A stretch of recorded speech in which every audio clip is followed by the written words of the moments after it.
విద్యుత్ కొనుగోళ్లలో ఇవాళ KCR writ petition విచారణ అర్హతపై హైకోర్టు తీర్పు చెప్పనుంది. జస్టిస్ నరసింహారెడ్డిని ప్రతివాదిగా చేర్చడంపై అభ్యంతరం తెలిపింది హైకోర్టు రిజిస్ట్రీ. విద్యుత్ కొనుగోళ్ల అవకతవకలపై జ్యుడిషియరీ కమిషన్ ఏర్పాటు రద్దు కోరుతూ కేసీఆర్ పిటిషన్ వేశారు. కమిషన్ నోటీసులు ఇవ్వడాన్ని సవాల్ చేశారు కేసీఆర్. ఇప్పటికే ఇరుపక్షాల వాదనలు విన్న న్యాయస్థానం మరికొద్దిసేపట్లో కేసీఆర్ పిటిషన్ విచారణ అర్హతపై హైకోర్టు తీర్పు ఇవ్వనుంది.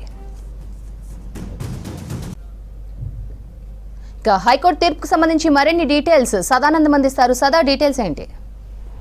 ఎస్ శ్రవంతి, గత బీఆర్ఎస్ ప్రభుత్వ హయాంలో విద్యుత్ కొనుగోళ్లు అలాగే పవర్ ప్రాజెక్టుల నిర్మాణాల్లో అవకతవకలు జరిగాయి. దానిపైన విచారణ జరిపించాలని ఈ ప్రభుత్వం వేసిన జస్టిస్ నరసింహారెడ్డి ఈ విద్యుత్ జ్యుడిషియల్ ఎంక్వైరీ కమిషన్ని సవాల్ చేస్తూ హైకోర్టులో కేసీఆర్ వేసిన పిటిషన్ పైన మరి కాసేపట్లో హైకోర్టు తీర్పు ఇవ్వనుంది. సో ఈ పిటిషన్ని హైకోర్టులో విచారణ చేయడానికి స్వీకరించాలా లేదా అనే అంశంపైనే గత గురువారం అలాగే శుక్రవారం 2 రోజుల పాటు విచారణ జరిగింది. అటు గురువారం రోజు వచ్చేసి ఇటు పిటిషనర్ తరపు న్యాయవాది అంటే కేసీఆర్ తరపు న్యాయవాది అసలు ఎందుకు దీన్ని వ్యతిరేకిస్తున్నామనే అంశాలపైన హైకోర్టుకు వివరించారు, తమ వాదనలు తెలిపారు. సో ముఖ్యంగా దానిలో అతను చెప్పేది ఏంటంటే ఇటు ఈ ప్రభుత్వం గత ప్రభుత్వాన్ని కానీ కేసీఆర్ గారిని పొలిటికల్గా ఇటు టార్గెట్ చేస్తూ మాత్రమే ఈ జ్యుడిషియరీ కమిషన్ ఏర్పాటు చేసింది. ఈ జ్యుడిషియరీ కమిషన్ కూడా ఇప్పటికే కేసీఆర్కు 2 సార్లు నోటీసులు పంపింది.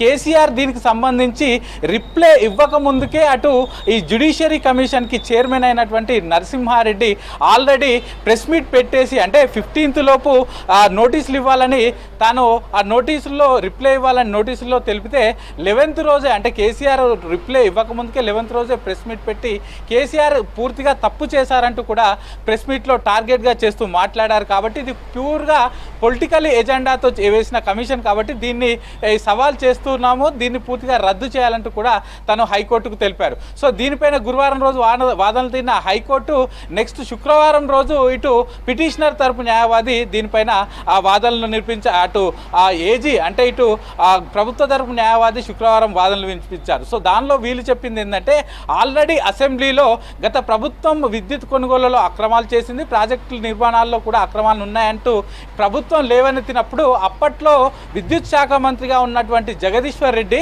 మీరు ఏ విచారణకైనా మేము సిద్ధంగా ఉన్నారు, మీరు ఎలాంటి విచారణ చేసినా మేము సిద్ధంగా ఉన్నాం, మీరు ఏ కమిషన్ అయినా వేసుకోండి అంటూ కూడా అతను డైరెక్ట్గా ఒక అసెంబ్లీలోనే చెప్పాడు. కాబట్టి సో ఇప్పుడు మేము ఒక జ్యుడిషియరీ కమిషన్ వేస్తే వీళ్ళు ఎందుకు భయపడుతున్నారు, ఎందుకు వెనక్కి వెళ్తున్నారంటూ కూడా వీళ్ళు అటు హైకోర్టు దృష్టికి తీసుకెళ్లడం జరిగింది. ఇదే కాకుండా ఇటు జ్యుడిషియరీ కమిషన్ పెట్టిన ప్రెస్ మీట్లో ఎక్కడా కూడా డైరెక్ట్గా టార్గెట్ చేస్తూ మాట్లాడలేదు కేసీఆర్ని. ఇప్పటి వరకు ఈ జ్యుడిషియరీ కమిషన్ చేసిన స్టేటస్ ఏంది, ఇప్పటి వరకు ఎవరెవరిని విచారించాము అలాగే ఎవరెవరికి నోటీసులు ఇచ్చామనే అంశాలను మాత్రమే ప్రెస్ మీట్లో ఈ judiciary commission chairman justice Narasimha Reddy చెప్పారు. సో దానిలో భాగంగా 15 మందిని మేము ఇప్పటి వరకు విచారించామని చెప్పారు. అలాగే సీఎండీతో పాటు అప్పటి విద్యుత్ శాఖ మంత్రి జగదీశ్వర్ రెడ్డిని విచారించాము, అలాగే కేసీఆర్ కూడా నోటీసులు పంపించామనే అంశాలను మాత్రమే ప్రెస్ మీట్లో చెప్పారు. సో ఇప్పుడు జ్యుడిషియరీ కమిషన్ విచారణ చేస్తే వీళ్ళకి ఎందుకు భయం అంటూ కూడా ఇటు ఏజీ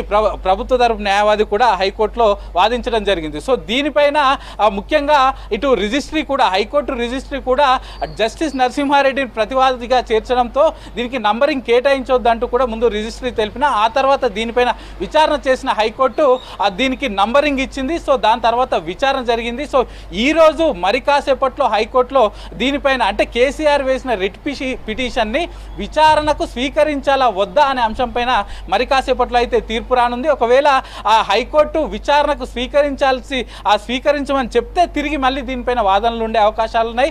ఎందుకు వీళ్ళు వ్యతిరేకిస్తున్నారో మళ్ళీ చెప్పాల్సి ఉంటుంది, ఇటు ప్రభుత్వ తరపు న్యాయవాది కూడా మళ్ళీ వాదించాల్సి ఉంటుంది. సో మరి కాసేపట్లో ఈ పిటిషన్ని హైకోర్టులో తీర్పు అటు విచారణకు స్వీకరించాలా లేదా అనే అంశంపైన అయితే హైకోర్టు తీర్పు ప్రకటించే అవకాశాలు అయితే కనిపిస్తున్నాయి.